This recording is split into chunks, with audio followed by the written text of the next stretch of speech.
Assalamualaikum warahmatullahi wabarakatuh. Berikut ini merupakan penelitian kuantitatif non-eksperimen, disusun untuk tugas metodologi penelitian.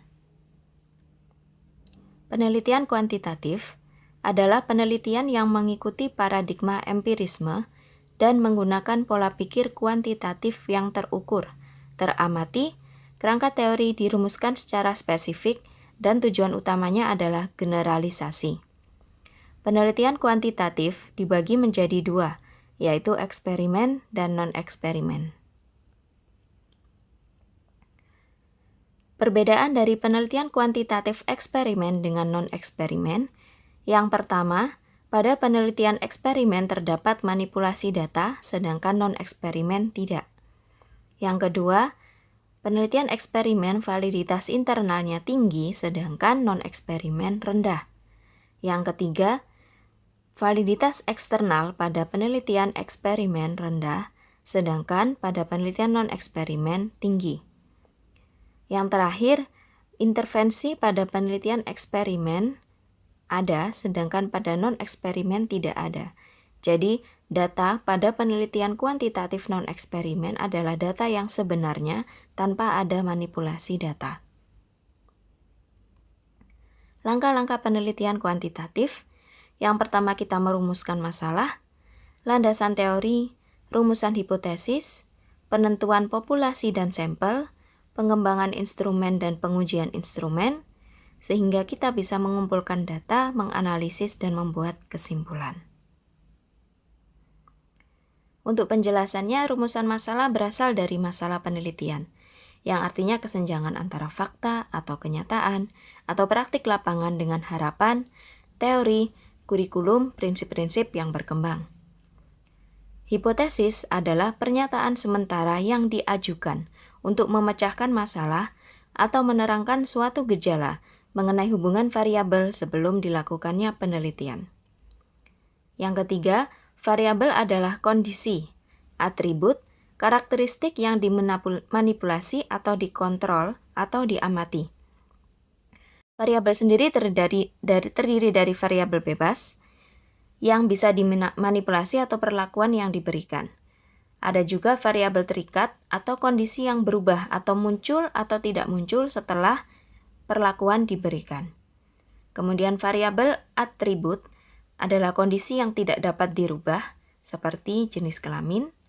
Kemudian variabel intervensi adalah pemberi pengaruh terhadap variabel lain. Populasi adalah keseluruhan jumlah subjek atau objek yang ditetapkan peneliti untuk diteliti dan ditarik kesimpulan.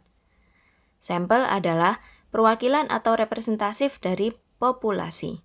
Pemilihan sampel bisa dengan sampel berlapis, sampel acak, sampel berkelompok, atau sampel sistematis.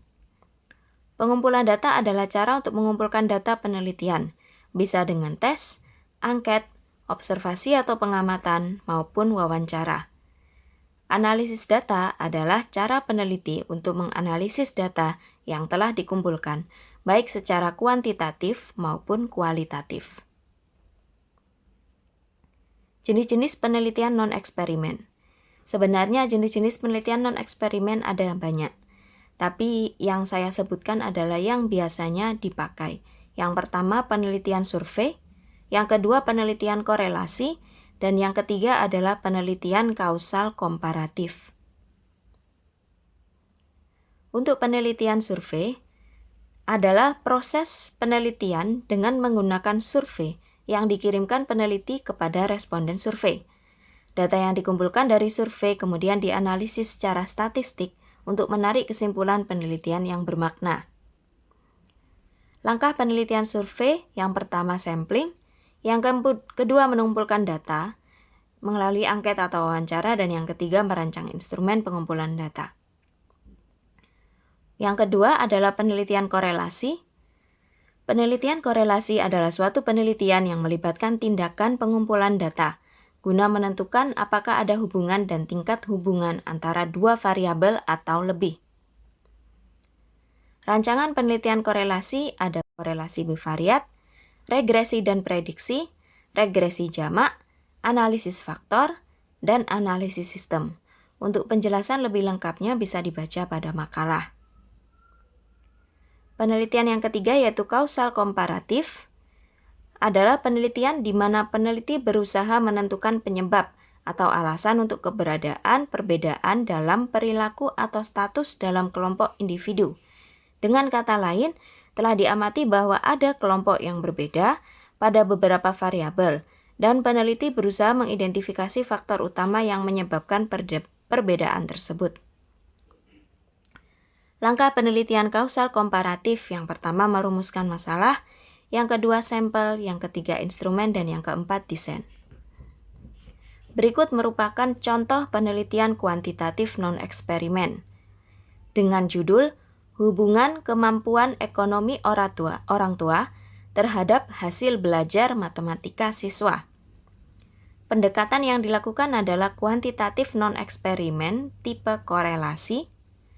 Masalah penelitiannya adalah hasil belajar matematika rendah.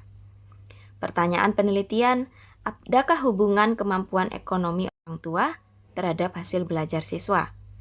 Variabel bebas pada penelitian ini adalah kemampuan ekonomi orang tua, yang kita tahu bahwa berbeda-beda. Ada yang ekonominya menengah ke atas, menengah, dan menengah ke bawah. Untuk variabel terikat adalah hasil belajar matematika siswa. Populasi dalam penelitian ini adalah siswa SMK Negeri 13 Surabaya. Sampel yang diambil adalah salah satu kelas seperti saya ambil kelas 10 DKV 2 SMK Negeri 13 Surabaya. Hipotesis awal adalah kemampuan ekonomi tinggi, maka hasil belajar baik. Begitu juga sebaliknya ketika kemampuan ekonomi orang tua rendah atau menengah ke bawah, maka hasil belajarnya cenderung rendah. Sekian presentasi dari saya untuk penelitian kuantitatif non-eksperimen. Terima kasih. Wassalamualaikum warahmatullahi wabarakatuh.